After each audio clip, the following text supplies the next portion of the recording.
planet Earth, 10,000 years ago. For 2.5 million years, our prehistoric ancestors had been living in caves, passing the time by bashing stones together. Then suddenly, everything changed, and people began to build huge monuments all over the planet. But how and why? It's the biggest mystery in human history, but not for some people.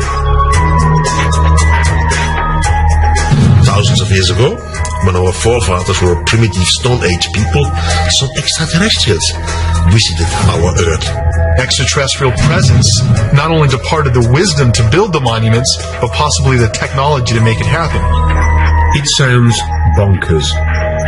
But could aliens have started civilization and built some of the most famous monuments on Earth?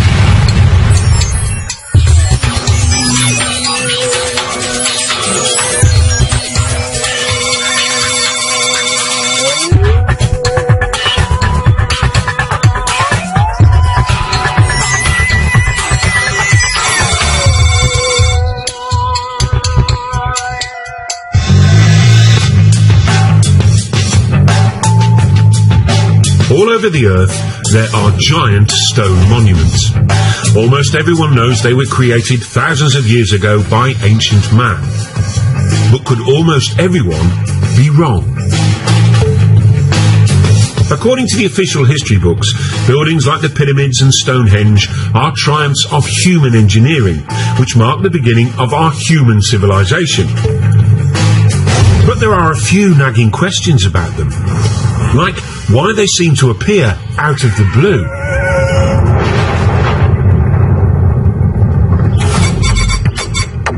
It's a mystery which has been troubling lots of people, including UFO gurus such as David Hatcher Childress.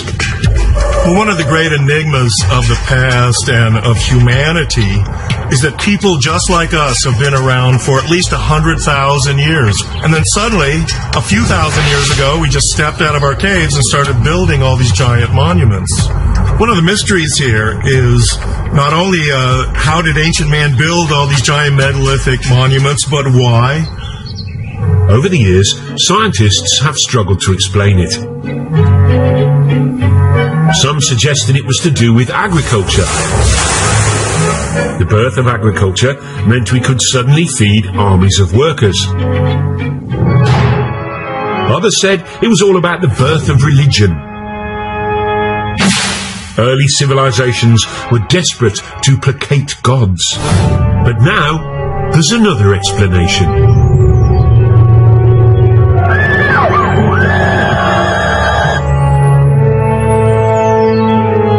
One group of people say that most of these monuments were built or designed in the distant past by aliens who visited our planet with their super advanced technology.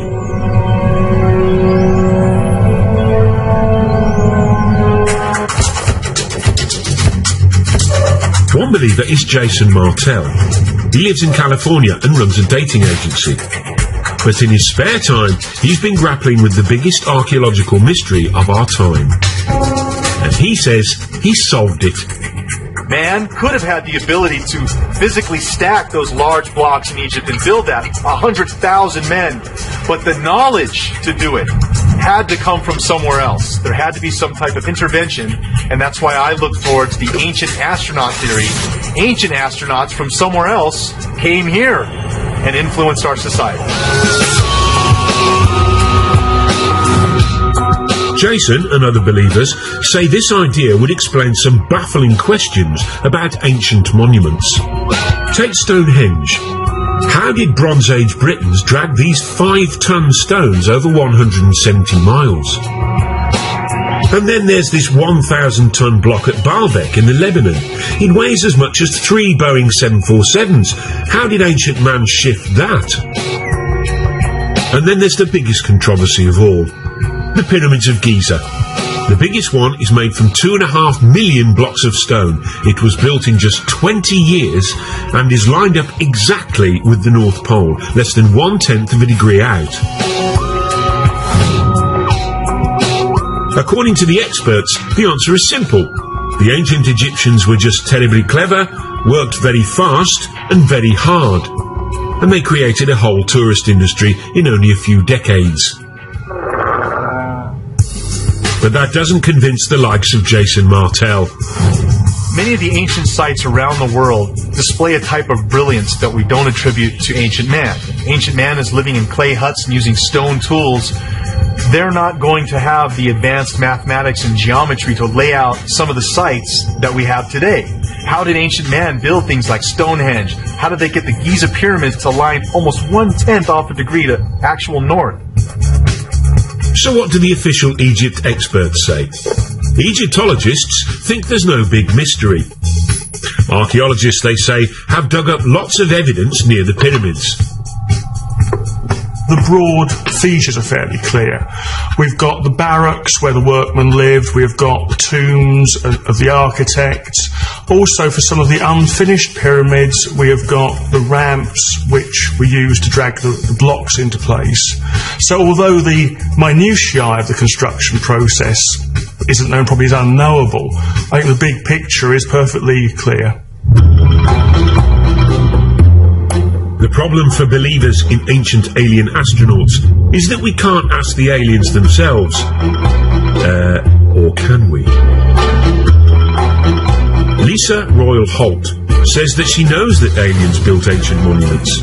That's because she is an intergalactic medium who's in direct spiritual contact with an alien called Sasha. Apparently, Sasha lives billions of miles away, but luckily, reception is crystal clear. Over to you, Lisa. Well, greetings to you. This is Sasha. It is a pleasure to be with you this day, and we are so excited that you have an interest in this subject matter. Our intentions for our interaction with Earth humans is absolutely, totally in peace, love, and joy. Thank you, Lisa. I mean, Sasha. That's very reassuring. But what about the pyramids? Who built them? In ancient days, my forefathers came to Earth. We were seeking another place to colonize. The monuments were built by extraterrestrials, usually for actual scientific purposes. Okay, we'll be back with the aliens soon, so we can hear firsthand about what experiments they got up to. But first, let's meet the godfather of the ancient alien astronaut theory, the man scientists and archaeologists love to hate. Traditional archaeology don't like mysteries. They have the answer for everything.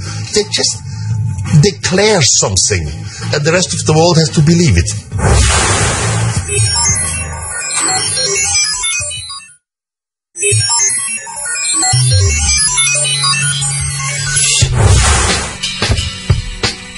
In 1968, Erich von Däniken, a Swiss hotel manager, achieved international notoriety when he published a controversial theory which said that alien astronauts had visited Earth in our ancient past. Now, it wasn't the first time it had been suggested extraterrestrial beings had come to Earth in prehistoric times. This, after all, had been a staple of science fiction fantasy for years. But Eric's idea had a rather crucial difference. He said it was true. His book, Chariots of the Gods, sold more than 60 million copies worldwide. And he quickly became an international superstar. Eric seemed to give the world a brand new space-age version of human history. Thousands of years ago, when our forefathers were still Stone Age people, some extraterrestrials arrived. Von Däniken argued that those extraterrestrials helped build ancient monuments.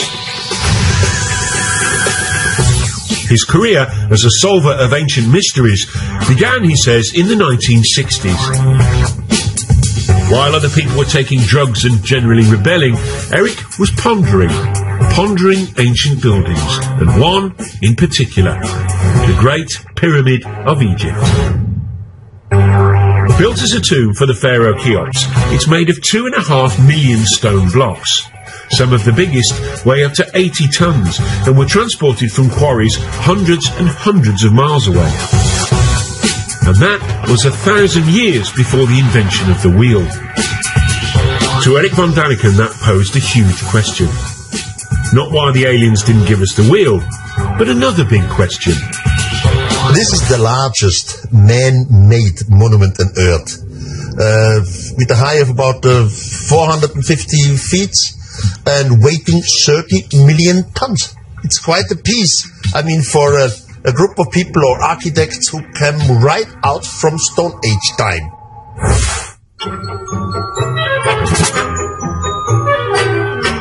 Von Daniken's theories make academic Egyptologists ever so slightly irritated.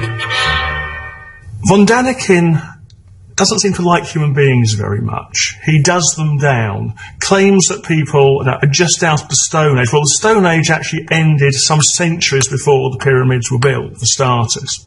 As far as I'm concerned, Eric von Daniken is a one-man self-publicity machine. I wouldn't characterise what he does in anything like scientific work. But no matter what the experts say, Eric has stuck to his guns. I was never afraid to be ridiculed. I was never afraid that others have a complete different opinion to me. It's wonderful. It's their freedom. But I at least read most of the archaeological books, while the other side, they have no idea what Eric von Daniken says. He states that you couldn't cut granite except with laser beams. Well, it's been shown that using a copper saw, using just ordinary desert sand as an abrasive, within a week or so you can slice through a great chunk of granite. As far as the professionals are concerned, Egyptians didn't need big lasers and big UFOs to move stones. They relied on their big Egyptian muscles. The transport of blocks of stone isn't an issue. Egyptologists have actually done experiments with large numbers of people and a large block of stone, and you just pull it. Some of the blocks came from Aswan. Take the ceiling of the King's Chamber. This is from Aswan, but this is 1,000 kilometers away from here. It's not so easy. There's actually a carving in an Egyptian tomb showing them moving a huge statue. Exactly by that, simply by muscle power. So there's no mystery about how the Egyptians moved great blocks of stone. And here it is. There are no aliens in this ancient Egyptian carving of the pyramids being built, unless they're cunningly disguised as ancient Egyptians, which is probably why it doesn't appear in any of von Daniken's books. I fail to understand why people can't simply grasp the fact that these things were built by the men and women who lived at that time in that country. The logic just seems irrefutable. There are some other obvious quirks in Eric's theory about the pyramids. For one thing, he says after the aliens left, humans did build some pyramids, using alien technology left behind. How did they do that? That's another mystery. He's not quite sure. He also says the pharaoh's tombs were actually a cunning attempt to copy the alien science of cryogenics, which preserves the dead in a state of suspended animation. Von Daniken was quickly dismissed as a crank, and still is. But the archaeologists don't have it all their own way, for there's one irritating little puzzle they haven't been able to solve yet. According to the scientists, the Great Pyramid was completed in just 20 years. Given there are over 2 million blocks, that means the Egyptians had to quarry, move and set a block every minute and a half of every day, 365 days a year for the whole construction period. One has to admit that the details of pyramid construction remain obscure. 2.5 million blocks in such a short time? There really must be doubts if you have a reasonable brain. Having wowed the public with his theory about pyramids, von Daniken then set out across the world to find more evidence of more alien ancient activity. These extraterrestrials have left some proof. But the question is complicated. Left what? What could they have left? And what do you know? He saw that proof everywhere. This 5,000-year-old African cave painting, for example, he says, is of a spaceman, complete with helmet. This ancient stone, he claims, shows people using telescopes. And when he climbed into this Mayan tomb in Mexico, he found what his book would later say was a carving of what seemed like an extraterrestrial traveller in his spaceship. Hunched over the controls, the alien seems to have his breathing apparatus in place, and flames are spewing out of his rocket. According to von Daniken, it's just like the liftoff at Cape Canaveral. And then he said he had the revelation which proved his idea had to be true when he visited South America and flew over the famous Nazca lines in Peru.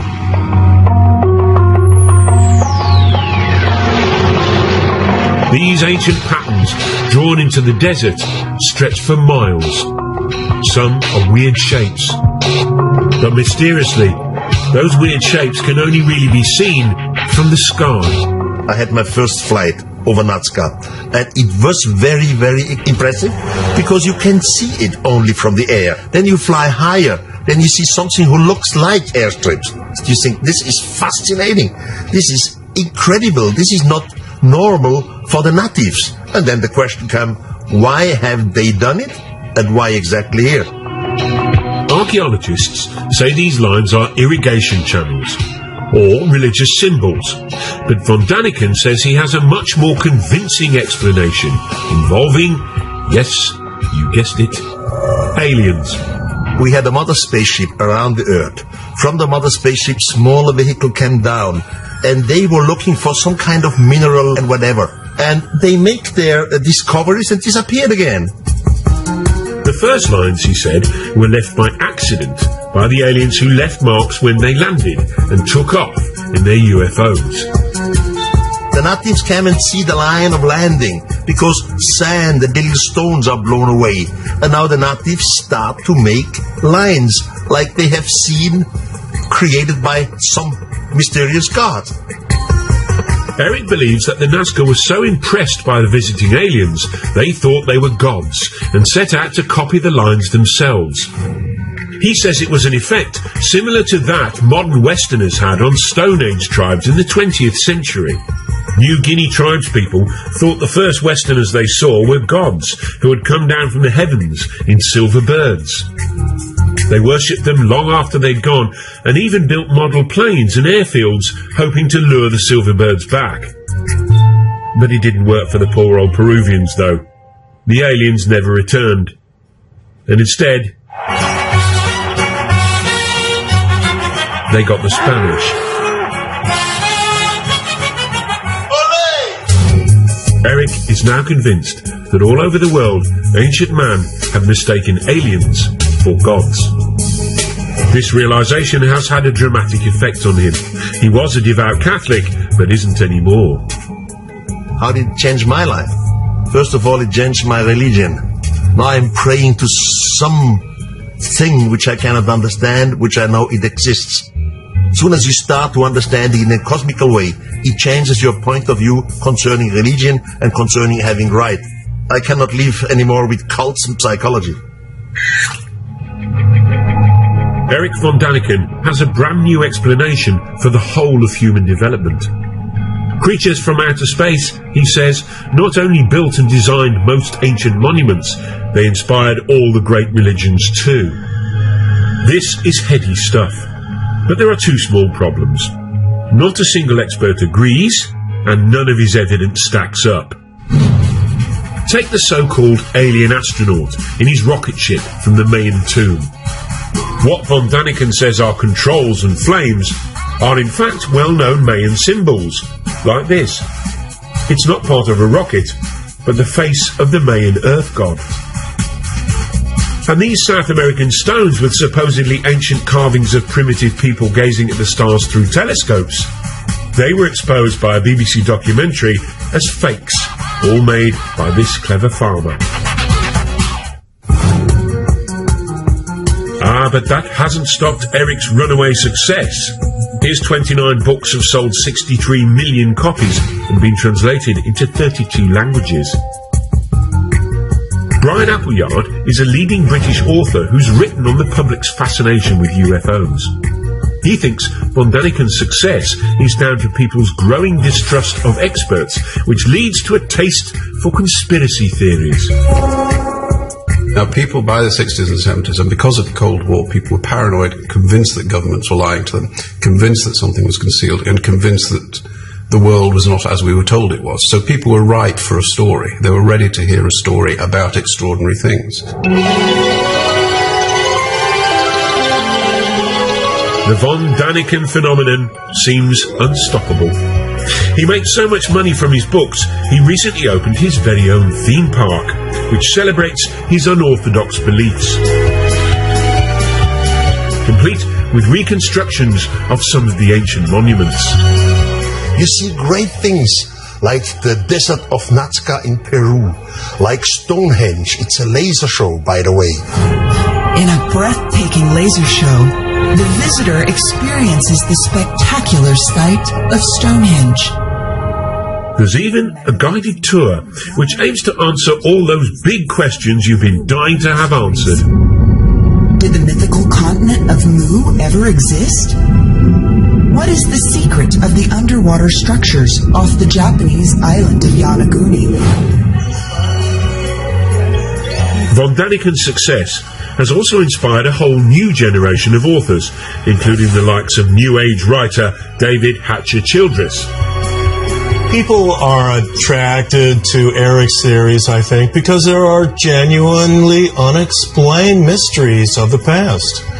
And we really don't have all of the answers to why mankind, supposedly a primitive mankind, would go through the tremendous effort to build many of these giant monuments. Eric von Daniken's definitely been one of the pivotal people that I've looked to grab onto the coattails of his information and really start to look at this information in a new light. But these new believers have a battle on their hands.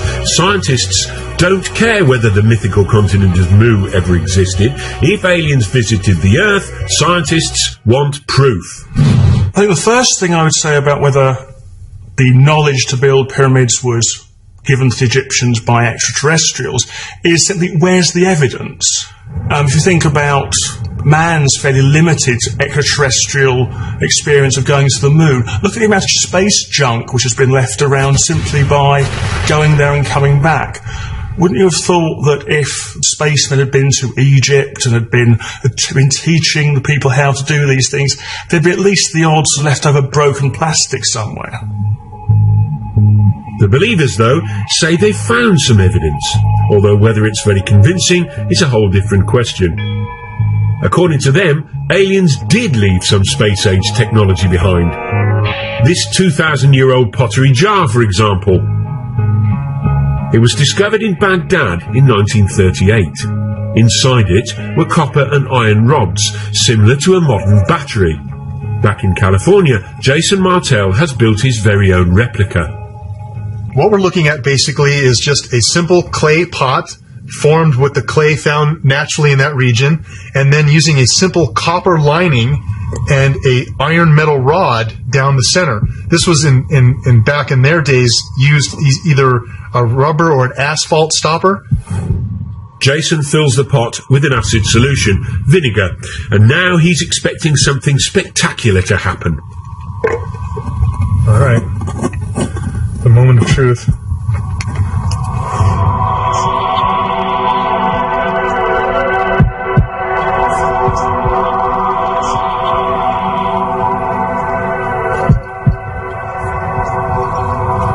Getting some little numbers here. See that spike? It's going off the chart here now. Look, there we go. See that? Generating 4 volts right there.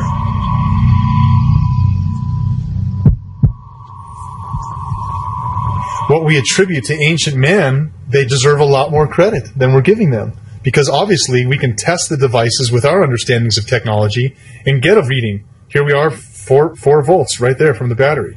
So obviously they were able to make this happen. What were they using it for? very possibly electricity. Now, what ancient Iraqis might have done with 4 volts of electricity, nobody's sure. As for aliens, why would they need an old clay pot when they can zoom through interstellar space? If making a little pot, filling it with vinegar and sticking a bit of copper in it, and then seeing that there's some bubbles appear is space age technology, fine. Back at Eric's theme park, the Baghdad battery is given pride of place, alongside an object based on an Egyptian drawing which he claims was an electric light bulb. The Egyptologists, though, say it's a well-known symbol and is actually just a snake inside a flower. The spoil sports. But Eric is convinced the ancient Egyptians used electricity to light up the dark passages in their pyramids. Someone must have nicked all the wires. Now, you may have been thinking that aliens could have brought us something more useful than the odd light bulb. Well, the same thought occurred to this man. He believes they brought the technology to tap into a cosmic energy source, which they then linked to all the ancient monuments on the Earth. Funny, he doesn't look crackers.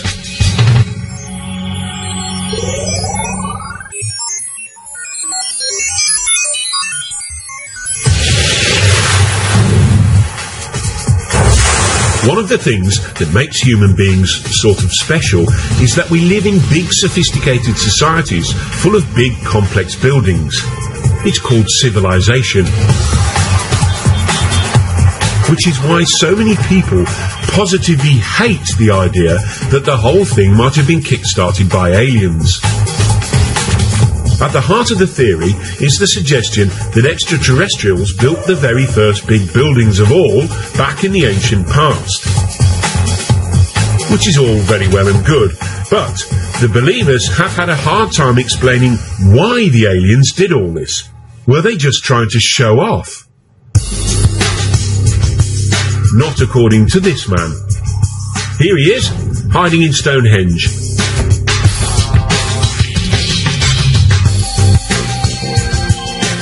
Now, according to the scientists, Stonehenge was built in 3000 BC.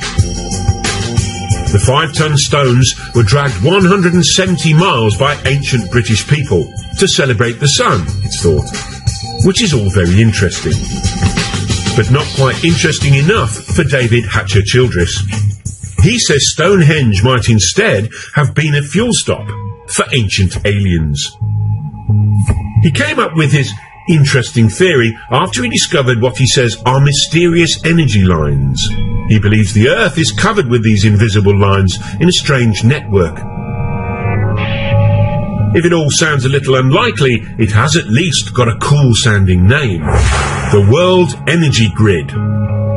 The World Grid is an intelligent geometric pattern of the Earth and its energies. A wave of the sunlight hits the Earth and wraps the Earth like a ball of string of energy, creating this energy grid. As you might have guessed, no scientist believes in this grid or the energy that it apparently contains. But according to Hatcher-Childress, that's just because they're too sceptical for their own good. The aliens, though, knew about the energy grid and tapped into it. How? By building ancient monuments on key intersections of the grid, obviously. By placing megalithic monuments along this grid, UFOs can then take energy off of this energy grid, and by going to certain power points like Stonehenge, the craft can hover over these energy spots and draw energy from those spots to help replenish the craft. Now, why these giant fuel stops are all built out of big lumps of stone, Childress doesn't say. But maybe we could tap into this energy nowadays. Of course we can't. Over to you, David, to explain exactly why not. I know many people must have difficulty in imagining this energy grid around the planet, but it's a lot like this racetrack. Here on this racetrack we have a geometric formation. It's all interconnected. We have the cars running along this energy grid. But if any part of this racetrack is disconnected or broken, the cars won't have the energy anymore and they won't be able to run along the track. So unfortunately, because the ancient monuments like Stonehenge are nothing more than ruins, the world energy grid has broken down. So no free energy for us. But apparently, the aliens didn't just use the ancient monuments for energy. Oh no. Many of the megalithic monuments, including pyramids, Stonehenge, are actually antennas that can be used by UFOs. So there you go. Stonehenge wasn't just a place where druids hung out. It may have been used by ancient aliens to phone home. Or maybe not. Oh sure, they're from another planet. But talking of phoning home, where might these ancient aliens have actually come from? There is one man who should know. He's Seth Shostak.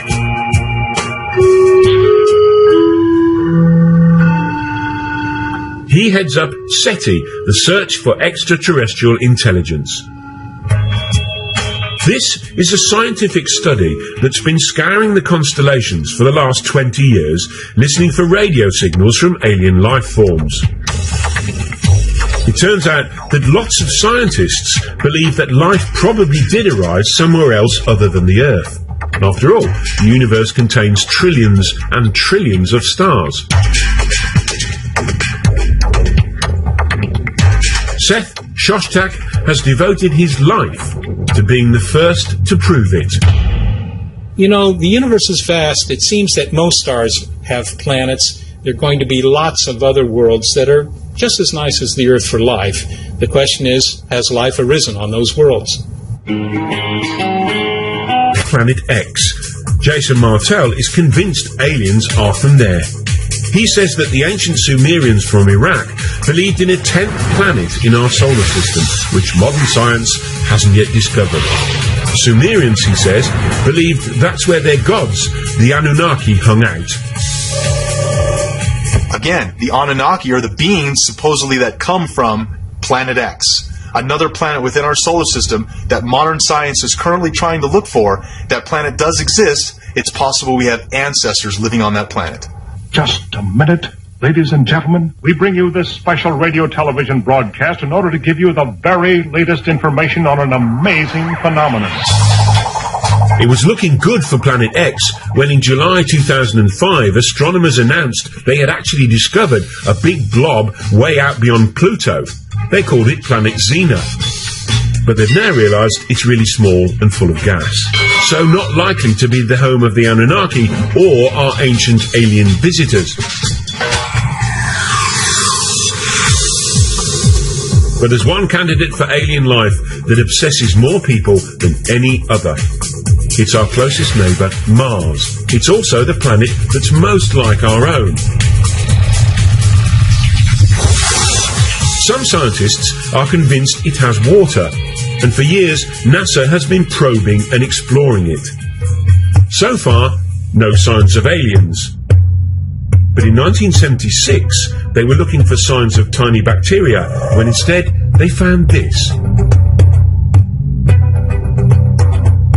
This photo of the plain of Cydonia contains what most astronomers are convinced are some large rocks. But to some people, they look suspiciously like this.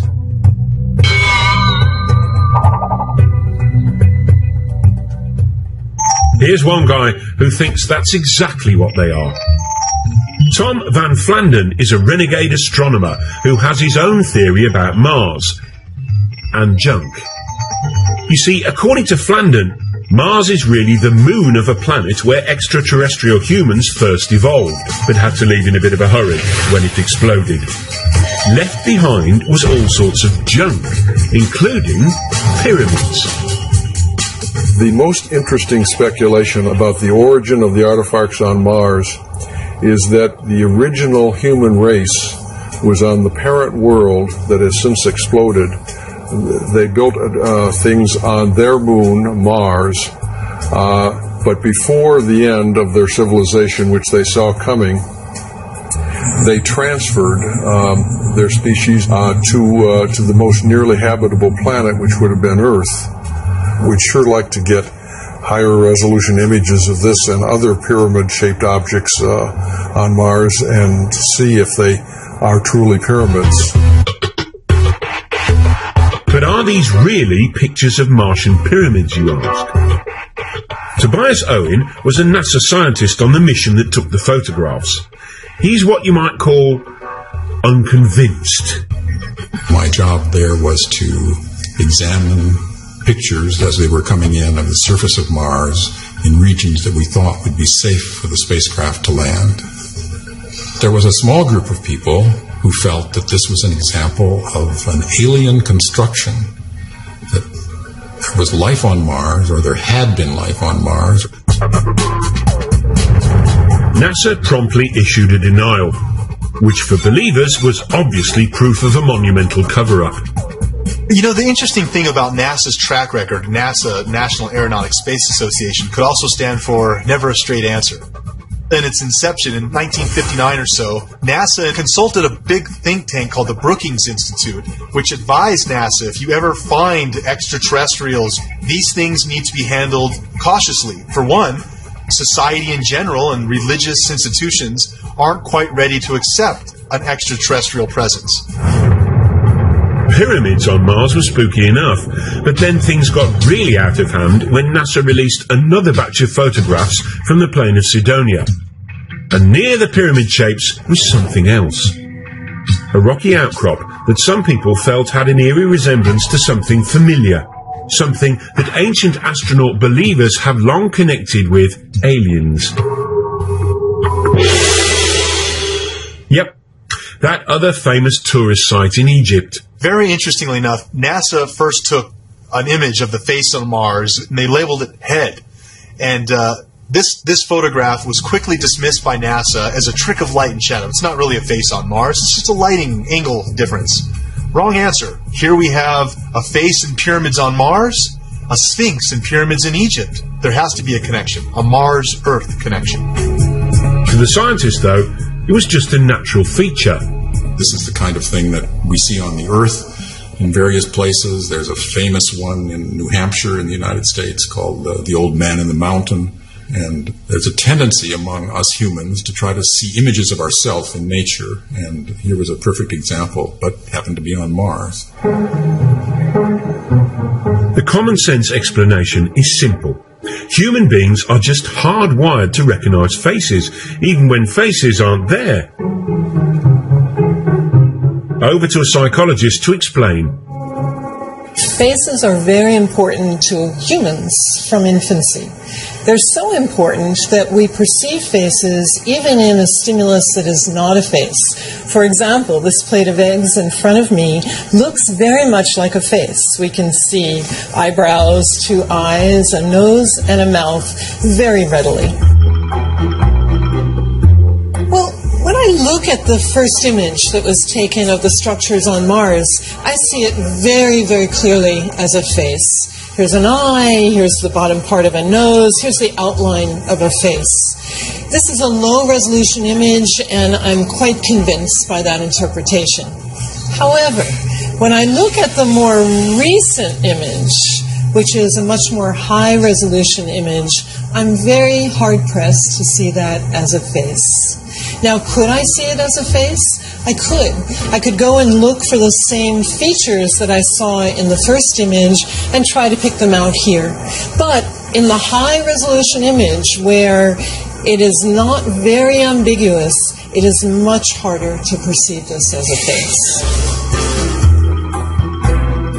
We now have exquisite images of the surface of Mars that are being taken as we speak, in fact, by the Mars Express spacecraft. When we see extraordinary detail on the surface of that planet, but we see no evidence of anything artificial. So Mars may not have a sphinx, and it probably doesn't have any pyramids. And so far, it hasn't got any signs of life at all. So where do the ancient aliens come from? It's time to consult someone who should really know. An alien herself. Lisa Royal Holt, a cosmic medium, claims she can communicate with aliens. Apparently, she hooks up to the extraterrestrials by putting herself into a self-hypnotic trance. She says she's been doing it for years. It wasn't until I was in college when I was studying hypnosis, and I learned to put myself in an altered state. And when I did that, I started to realize that I was very intuitive and that sometimes I would receive messages. I'm able to actually hear or sense the communications and then verbally communicate them. Right now, her favourite phone buddy is a female alien called Sasha, who takes over Lisa's brain and communicates through Lisa's voice. We are about to do a channeling session. I will go into a meditative state. You are going to hear from Sasha, who says she's from the Pleiades. You mean the Pleiades, a cluster of stars in the constellation of Taurus, otherwise known as the Bull. Tell us, Sasha, if it's not too personal a question, what do girls from the Pleiades look like? In my world, I actually do have what you would know to be a physical body, though it exists in a slightly different dimension. I could walk down your street and pass as a human, but you would probably look at me and feel there was something strange about me. Sasha says her people were intergalactic empire builders who roamed the universe thousands of years ago, taking over other planets and building vast monuments as they did. Ironically, one of their first colonies was apparently on Mars. We used some of the bases there as colonies. What has been found now on Mars represents the tip of the iceberg of what is still on Mars. But Mars was merely a stopover for Sasha's people. She says they soon turned their attention to us. My forefathers thus have been very interested in Earth for a very, very long time. It's time to find out the answer to the biggest question of all about the ancient astronauts. Why did they come here? According to Sasha, they may have been up to more than building monuments and starting civilization. Could they have created the human race?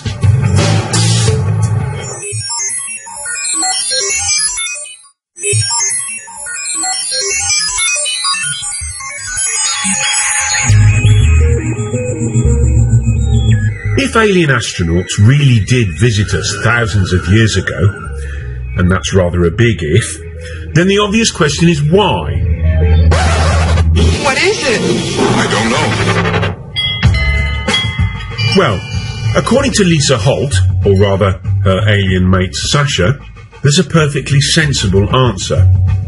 The aliens chanced upon our pre-human ancestors and then started messing with our DNA, a process she calls upliftment.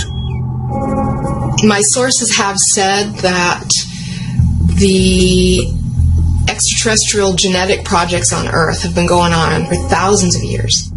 If your pre-humans were not uplifted by extraterrestrial genetics, your evolution as human beings would not have progressed as far as it has. You would still be in the evolutionary phase if it was not for the little bit of upliftment that was done. Lisa and Sasha are not the only people to believe this theory. They came here 300,000 years ago, created a primitive worker based off the Neanderthal man that was here evolving naturally, and created us. So an extraterrestrial crew comes here. They take one cell. They change the DNA code in the cell. You put it in the womb of a female of the same species. This female will give birth to a child. It's just what we would call the missing link. If the believers in ancient aliens are right, then evolution didn't gradually create humans. We were instead cooked up in the alien equivalent of a test tube. Spooky stuff. To me, that explains so much. And it also explains psychologically a sense of abandonment that the human race seems to feel. That these beings helped in our creation, but then never allowed us to remember who our parents were.